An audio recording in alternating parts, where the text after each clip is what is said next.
श्यामाचरण क्रिया योग व अद्वैतवाद। पुस्तक का शीर्षक देखो कितना अच्छा है। यहाँ पे हमको अगन्य ऐसी इन्फॉर्मेशन मिलने वाली है जो श्यामाचरण लाहिड़ी महाशय ने प्रॉपरली अपने 26 डायरी में लिखी थी। उसी का अंदर के बहुत सारे क्रिया योग के पॉइंट्स और किस तरह से हम लोग दैव से अद्वैत यानी ड्यूअल से सिंगल हो जाते हैं। तो शुरुआत करते हैं योगीराज की वंदना से।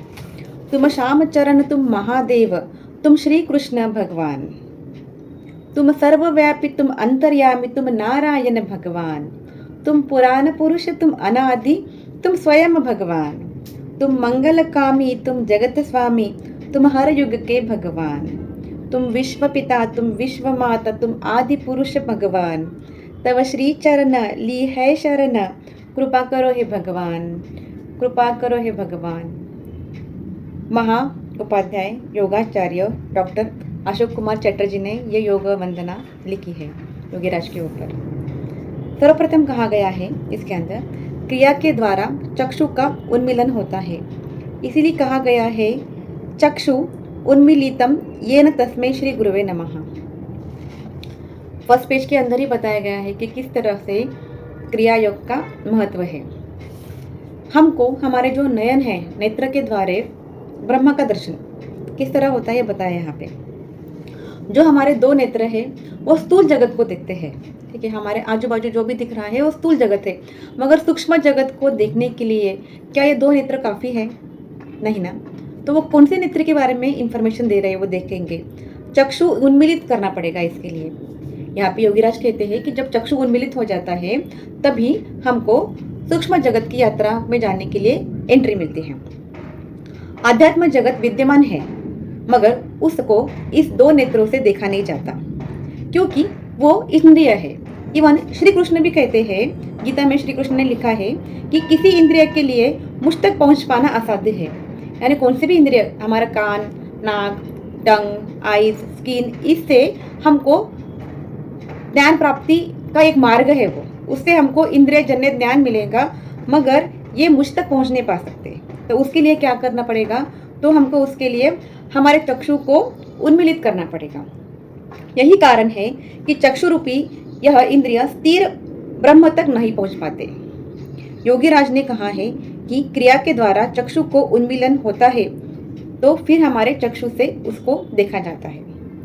अभी ये जो दो दर्शन इंद्रिय है यानी जो आंखें हैं और भी एक चक्षु है, उसको तृतीय नेत्र कहा जाता है। हमको तो नॉर्मली दो ही दिखते हैं, अब तीसरा नेत्र जो बहुत बारे में हम लोगों ने सुना है तो वो नेत्र कहाँ है उसके बारे में बता रहे हैं। उसको ज्ञान चक्षु भी कहते हैं या कूटस्थ चैतन्य भी कहते हैं। यानी दो भ्रुओं के बीच में जो चक्षु है उसी को ज्ञान चक्षु कहते हैं, उसी को कूटस्थ चैतन्य कहते हैं और वहाँ पे हमको ब्रह्म की प्राप्ति हो सकती है।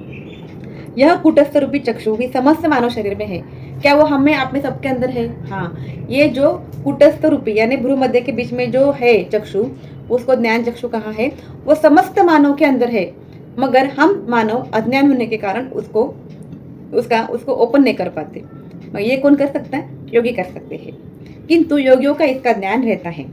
इसलिए कहा जाता है कि साधारण लोगों को ज्ञान चक्षु रहते भी उनका पता नहीं चलता, परंतु जब सदगुरु या योगी गुरु की आज्ञा और उनके अनुसार प्राण कर्म रूपी आत्म साधना में निरत व्यक्ति के ज्ञान चक्षु का प्रकाश होता है और तब इंद्रिय रूपी चक्षुद्वय अर्ध निमीलित अवस्था में आ जाने से बाहर का कुछ भी दृश्यमान नहीं रहता।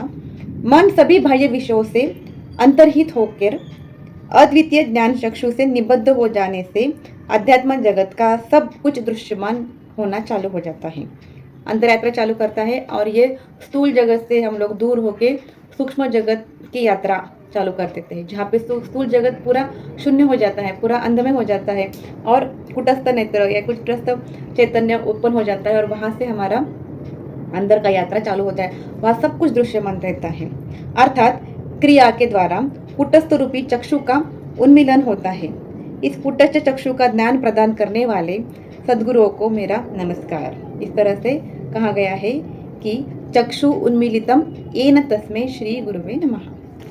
तो इससे हमको क्या पता चला है कि हम जो इंद्रिय है, हमारे पांचों इंद्रिय है, जैसे चक्षुरेंद्रिय अंदर आंखें, घ्राणेंद्रिय अंदर नाक, कर्णेंद्रिय बोले तो ईयर, ओके, जीवेंद्रिय बोले तो जीवा, स्पर्शनेंद्रिय बोले तो हमारा स्किन।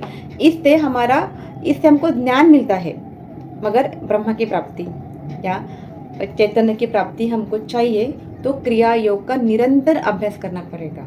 जब निरंतर अभ्यास करेंगे, जब षट चक्रों से पूरा प्राण कर्म करेंगे प्रॉपरली, जब कूटस में ध्यान रखेंगे, जब खींचने मुद्रा करेंगे, उस टाइम में हम लोग हमारी आंखें ऑटोमेटिकली अर्धनिमीलित यानी पूर्ण आंखें बंद नहीं होती, आधा बंद हो जाती है और बाह्य रूपी पूरा अंधकार हो जाता है और हम लोग इनवर्ड, तभी ये चक्षु जो रहता है ज्ञान चक्षु वो ओपन हो जाता है और हम लोग सूक्ष्म जगत की यात्रा में चले जाते हैं। तो ये पेज के अंदर इन्फॉर्मेशन है, आगे देखते जाएंगे। कैसा लगा आज का एपिसोड कमेंट करने को मत भूलिए। धन्यवाद। और आपके क्रिया योग जो भी आप प्राणायाम कर रहे, ध्यान कर रहे, जो आप कर रहे, जो साधना कर रहे, वो साधना पूरे विश्वास के साथ करते जाइए, क्योंकि हमको भी एक दिन सूक्ष्म जगत की यात्रा में जाना ही है।